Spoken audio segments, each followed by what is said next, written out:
assim como o caminho da toada popular, que não se agarra a uma maneira ou forma de cantar. Porque a terra não foi dada no caminho para rolar, onde não tem cor a terra que parece sempre igual, mas dos trilhos e lagos nascem os reais que dão força ao meu fogueiro, que embala o meu andar, que dão força ao meu fogueiro, que embala o meu andar.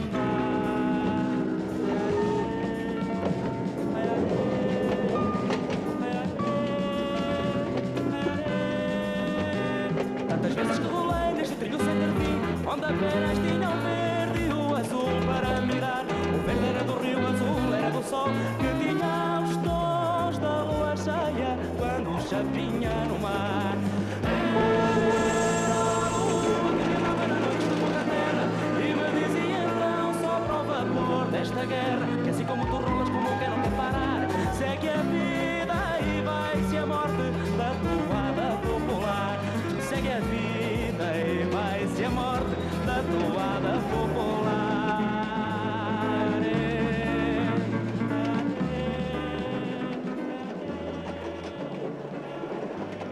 Foi com certeza perante o genuíno espanto dos camponeses que há quase um século a toada inconfundível do comboio se ouviu pela primeira vez em Trás-os-Montes.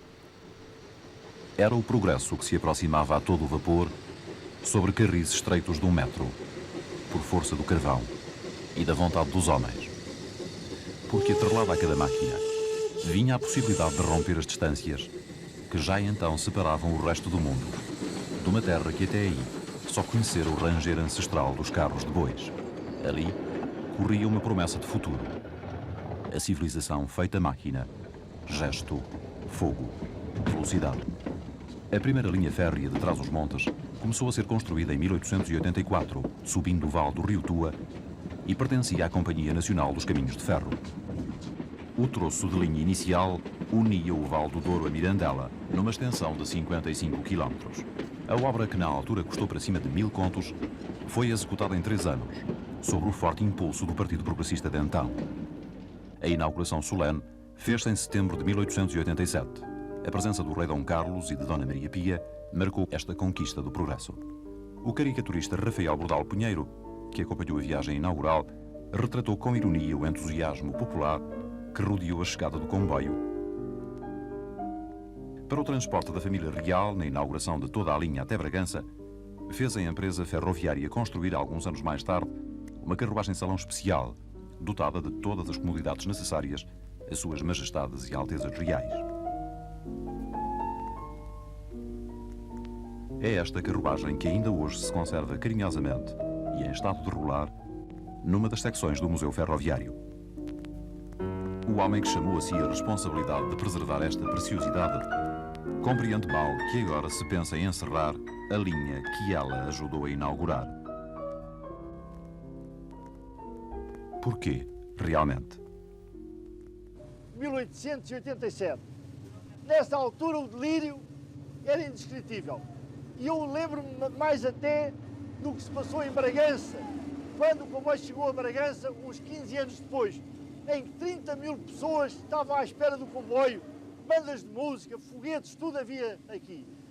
Eram ranchos, eram marchas, era tudo a festejar o comboio.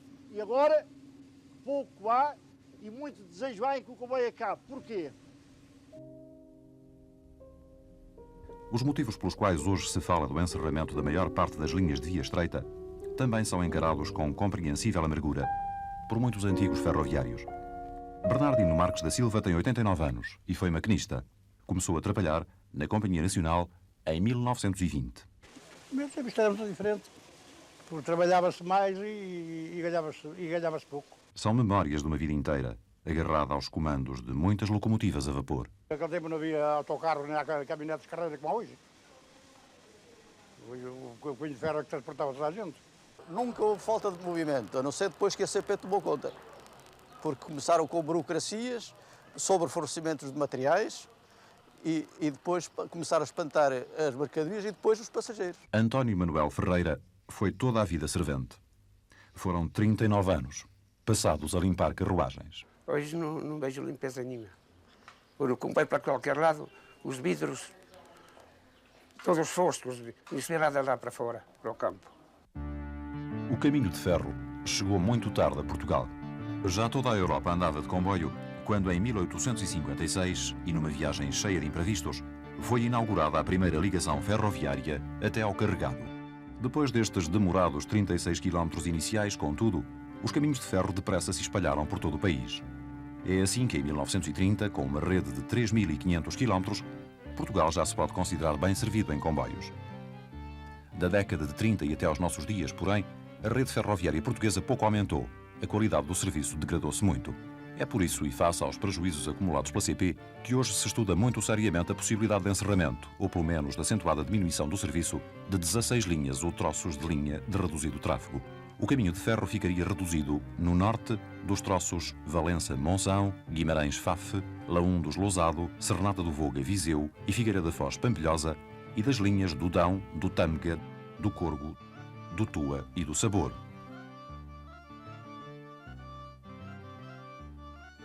No sul do país, estuda-se o mesmo em relação aos ramais do Montijo, Montemor, Reguengos, Moura e em relação aos troços Águas de Moura, Pinheiro e Estremoz, Vila Viçosa.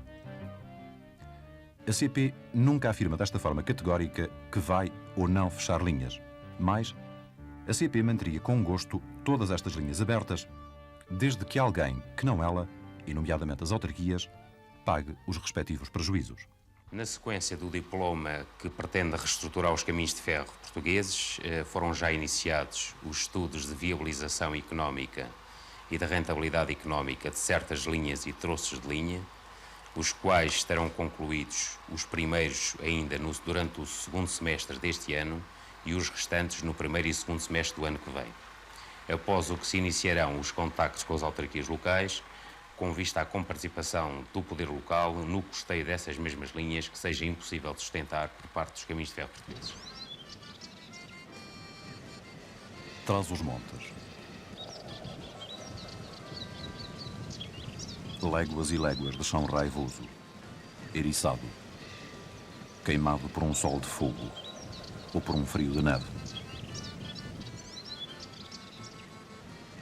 Era assim Trás-os-Montes, no dizer expressivo de Miguel Targa. Homens inteiros, saibrosos, altos e espadaúdos, que olham de frente e têm no rosto as mesmas rugas da terra. Hoje, as grandes vilas e cidades dos distritos de Vila Real e Bragança são tão modernas, desordenadas e poluídas como as de qualquer outra parte do país. Mas em muitas aldeias perdidas pelas serras, vive ainda uma população rica em velhos e crianças, que se dedica quase exclusivamente à agricultura e à criação de gado. Aqui, os esgotos ou a água canalizada domiciliária constituem um verdadeiro luxo e falta tanta coisa. A estrada, a coisa que mais precisávamos era a estrada. Nem queira vir quando era no inverno, cá uma ambulância saber de um doente não rompe, não indo logo um trator. Em 1983, esta ainda é a realidade viva de muitas aldeias transmontanas.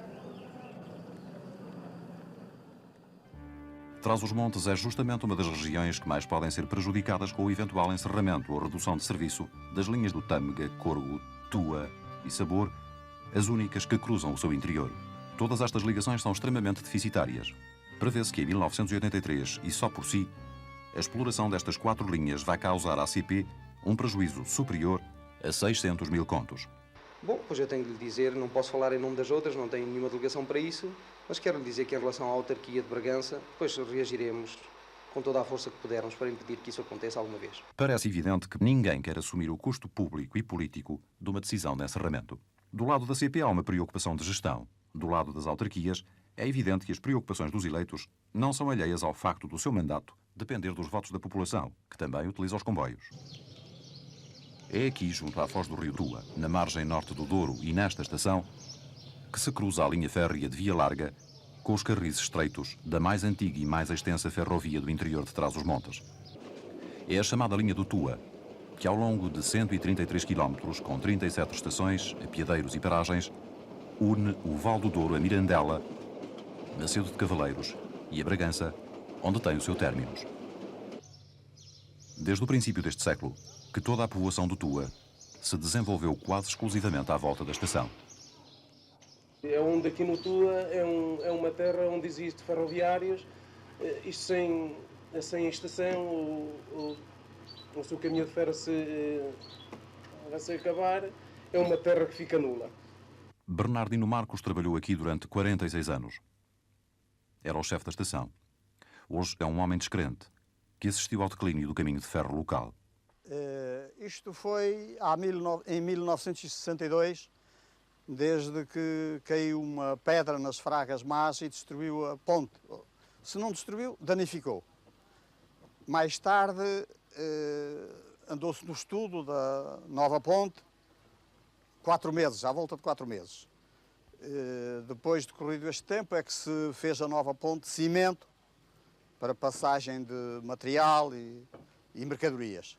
Claro, suspendeu-se o tráfego de mercadorias durante aquele tempo e os armazenistas pensaram, como estava suspenso o tráfego e algum que havia era moroso, compraram caminhões para ir buscar as mercadorias ao porto e fazer a distribuição pelos seus clientes. Daí é que começou o caminho de ferro a dar menos, porque antigamente carregavam-se 2 vagões de mercadoria ou 3 para Bragança, carregava-se 1 ou 2 a Macedo, 2 ou 3 também para Mirandela e agora nada, um vagão faz tudo. De maneira que foi nessa ocasião que começou o declive da linha, não é? Daí agora então não dá nada. Isto é uma coisa pouca, não é? Está isto arruinado. Os processos de trabalho aqui utilizados são bem um exemplo da vetustez da linha. É uma pequena locomotiva a vapor que dia após dia faz a manobra dos vagões da via estreita junto ao entreposto de mercadorias. Só na hora da chegada dos comboios da linha do Douro, a estação conhece verdadeiramente alguma animação.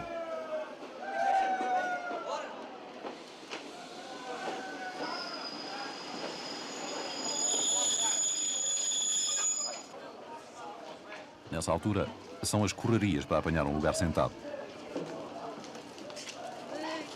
Não que sejam assim tão numerosos os passageiros desembarcados e que fazem transbordo.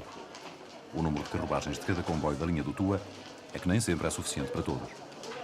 O costume é os comboios serem formados só por 1 ou 2 carruagens. Enquanto os passageiros disputam o lugar, procede-se ao reabastecimento da locomotiva. Algumas automotoras precisam de 1.200 litros de gasóleo para chegar até Bragança. Esta máquina, mais económica, meteu apenas 585 litros de combustível. E é a partida serra acima.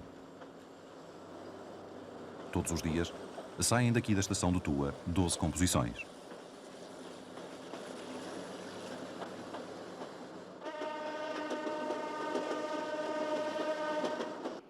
Fragas Más.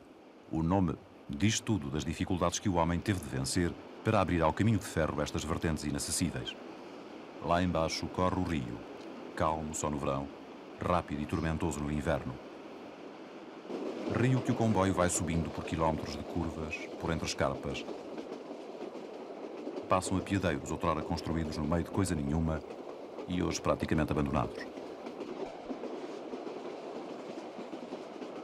E aos precipícios sucedem-se os túneis, abertos à força de pá e picareta. 10 túneis com um comprimento total de 960 metros. Toda a viagem é feita a uma prudente velocidade média de 32 km por hora. E são precisas 4 horas e um quarto para se chegar até Bragança. Mais atraso, menos atraso, é o mesmo tempo que se demorava há 50 ou 60 anos. É o receio dos homens face ao mau estado da linha que faz com que não se possa ir mais depressa. Há certos pontos aí que a gente tem de temer, mas a gente tem que fazer a marcha, temos de chegar à tabela quanto possível. Porque os diários de bordo estão cheios de casos de triste memória. José Manuel Vasquez começou a trabalhar nas oficinas da Companhia Nacional aos 13 anos de idade. Hoje, com 74 anos, José Manuel Vasquez ainda se lembra de todo o sangue que viu derramado por esses barrancos. Todas as epopeias têm os seus mártires e os seus heróis. Vou contar parte das minhas memórias sobre os 50 anos de serviço que aqui estive. E ultimamente estive a chefiar as oficinas durante 20 anos. E durante todos esses 50 anos assisti e fui carrilar comboios com o auxílio do pessoal desta oficina. Em que grandes sacrifícios passaram por lá, chovesse, nevasse, a gente tinha que pôr os comboios a rolar. Em 1928 houve um descarrilamento ali entre São Lourenço e Santa Luzia, em que a locomotiva caiu ao rio, arrastou para o rio alguns dos vagões. E por infelicidade perdeu a vida um camarada nosso, um fogueiro, ficou juntamente ligado à máquina, agarrou-se à máquina até perder a vida dentro da água. Felizmente, todos esses anos que assisti a esses descarrilamentos, apenas 2 descarrilamentos houve acidentes pessoais. E a viagem continua. Santa Luzia é a primeira estação da linha depois que se sai do Tua. Com exceção dos habituais curiosos que sempre acompanham as equipas de televisão, não desce nenhum passageiro.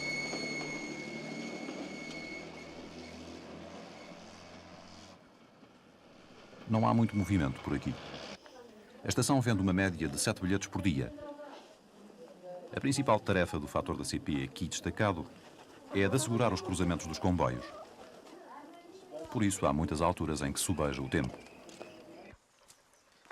A estação, com um carreiro por único acesso, tem, no entanto, uma razão de existir. A aldeia a que serve, a aldeia do Amieiro, fica do outro lado do rio. No verão, e quando o caudal o permite, pessoas e animais atravessam o rio de barco. Durante o resto do ano, as pessoas utilizam então um teleférico primitivo que une as duas margens do Tua.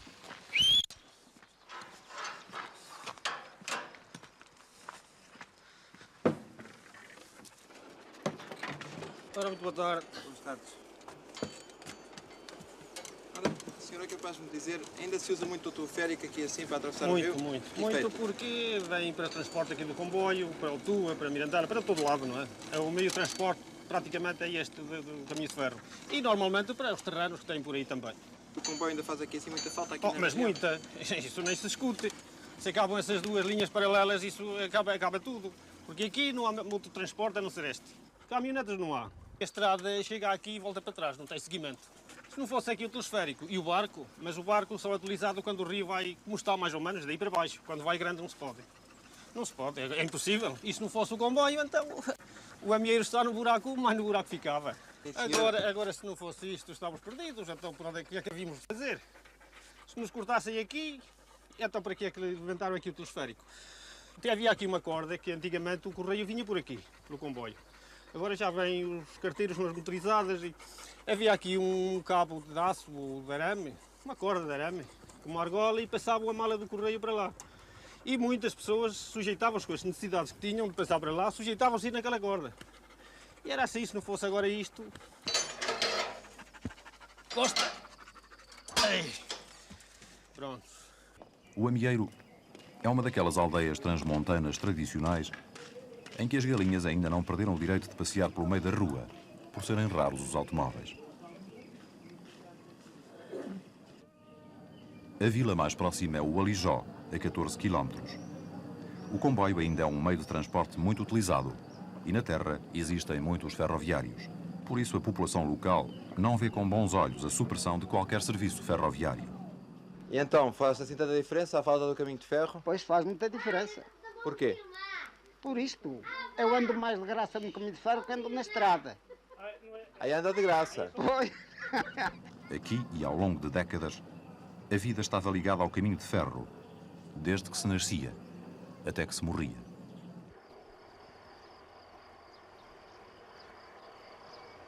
Esta é uma das 6 automotoras de via estreita de fabricação jugoslava que desde há 3 anos circulam na linha do Tua.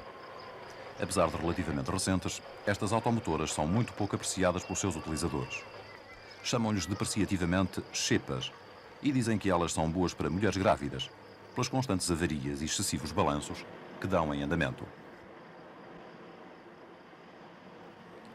Adquiridas em segunda mão e por um preço que toda a gente garante ter sido de saldo, estas automotoras envergonham qualquer ferroviário.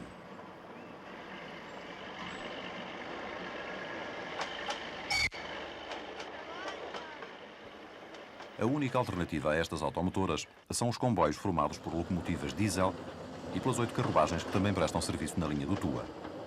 O problema é que 4 destas carruagens são já muito incómodas e antigas.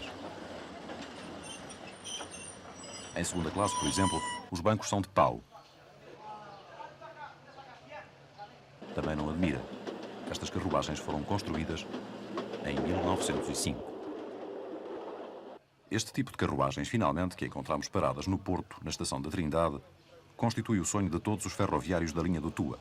De fabricação italiana, oferecem condições que já se entendem por muito aceitáveis. Com as máquinas diesel e com mais carruagens de tipo italianas, fazíamos um ótimo serviço, com boas comodidades, porque são realmente magníficas carruagens.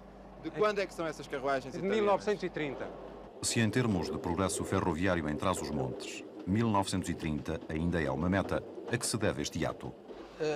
Eu devo, antes de mais, dizer que me surpreende eu ter sido selecionado para esta entrevista. Estou há 9 anos afastado do caminho de ferro e deve haver, com certeza, pessoas muito mais informadas que eu acerca deste assunto.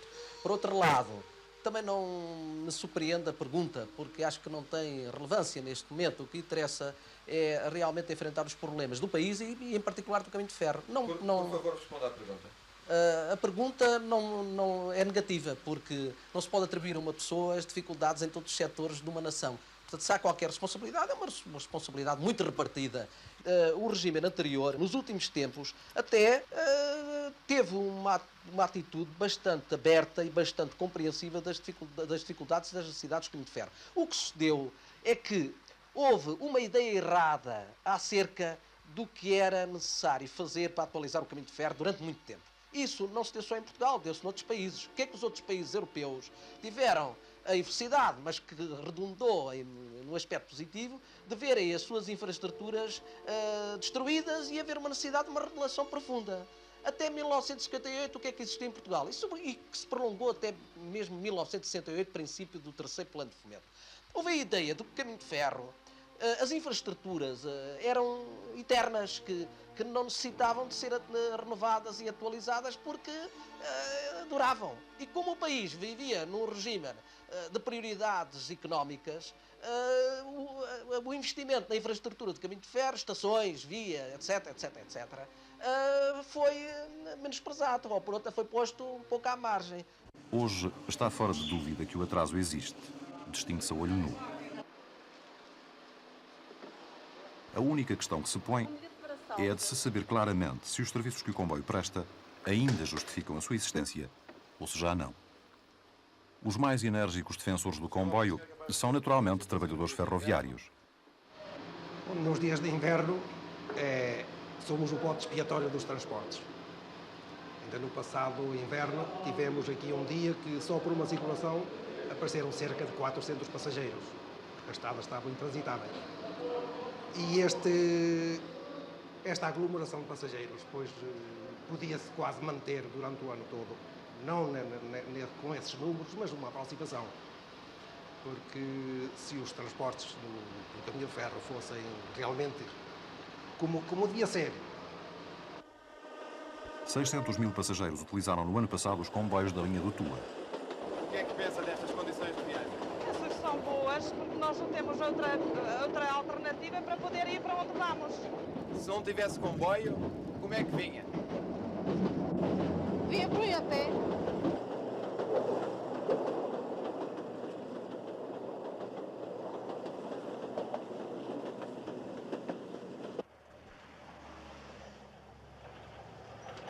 Nas estradas entre Mirandela e Bragança, qualquer automóvel ultrapassa hoje facilmente o comboio. E esta ultrapassagem é de forte valor simbólico. Inevitavelmente, é o comboio concebido e aprisionado na dimensão do progresso de ontem que vai ficando para trás. É difícil imaginar o que vai acontecer aos comboios quando for finalmente concluída a via rápida Porto-Bragança, cuja construção se arrasta há já alguns anos. Mas é firme convicção de muitos que a concretização desta obra, que muito vem beneficiar a região, pode representar também o fim do caminho de ferro em Trás-os-Montes. O progresso hoje é o autocarro. Vejam-se essas caminhonetas que todas as manhãs, nas aldeias dos arredores de Bragança, se enchem de estudantes com destino à cidade. É a mudança. Não gosto de comboio como de carreira. Gosto mais da carreira. Os autocarros têm uma grande chance para os estudantes, têm os horários dos autocarros iguais aos do próprio ensino, né? Enquanto que nós não, os comboios têm um horário totalmente diferente. Sei lá, vais mais à vontade no autocarro, não faz tanto barulho. Falar de caminhonagem em Trás-os-Montes significa quase obrigatoriamente falar de Sidónio Cabanelas.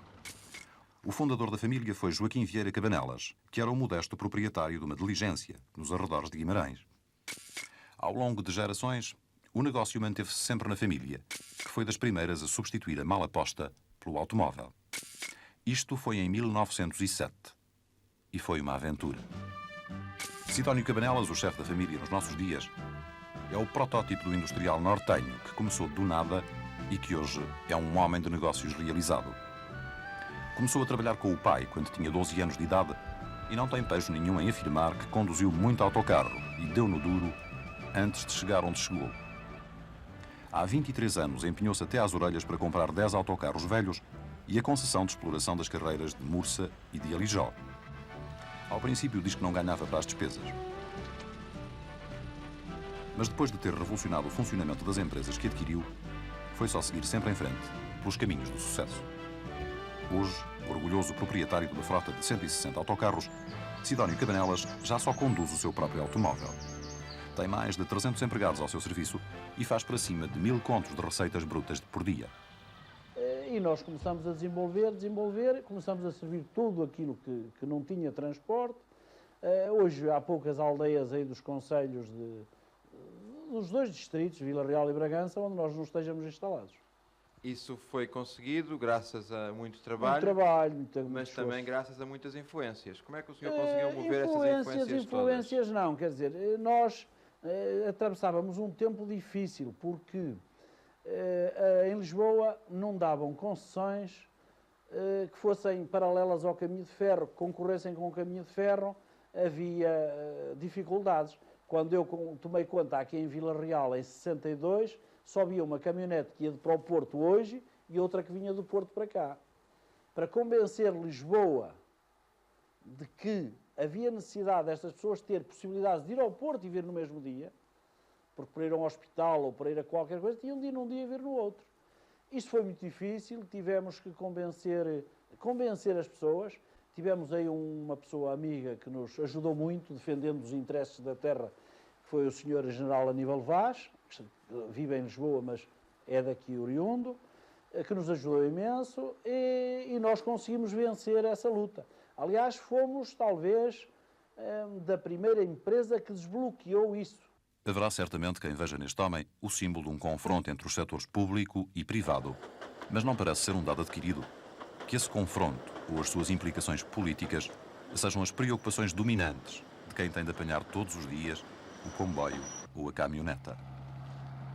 Se nós tivermos algum sucesso mesmo, pois ele deve-se a que os caminhos de ferro não evoluíram, não substituíram as suas carruagens, como nós procuramos substituir os nossos autocarros.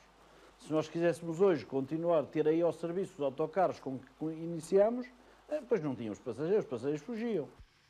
Para além da comparação entre o transporte rodoviário e o transporte ferroviário, uma outra comparação surge como inevitável para as populações nordestinas. É a Espanha, ali mesmo ao lado, a uma vintena de quilómetros. E as diferenças entre os panoramas que se observam dos dois lados da fronteira, a diferença entre a desordem urbanística que é Bragança e a beleza da Puebla de Sanabria, as diferenças quanto ao desenvolvimento regional, quanto às vias de comunicação e, nomeadamente, quanto ao caminho de ferro, saltam à vista.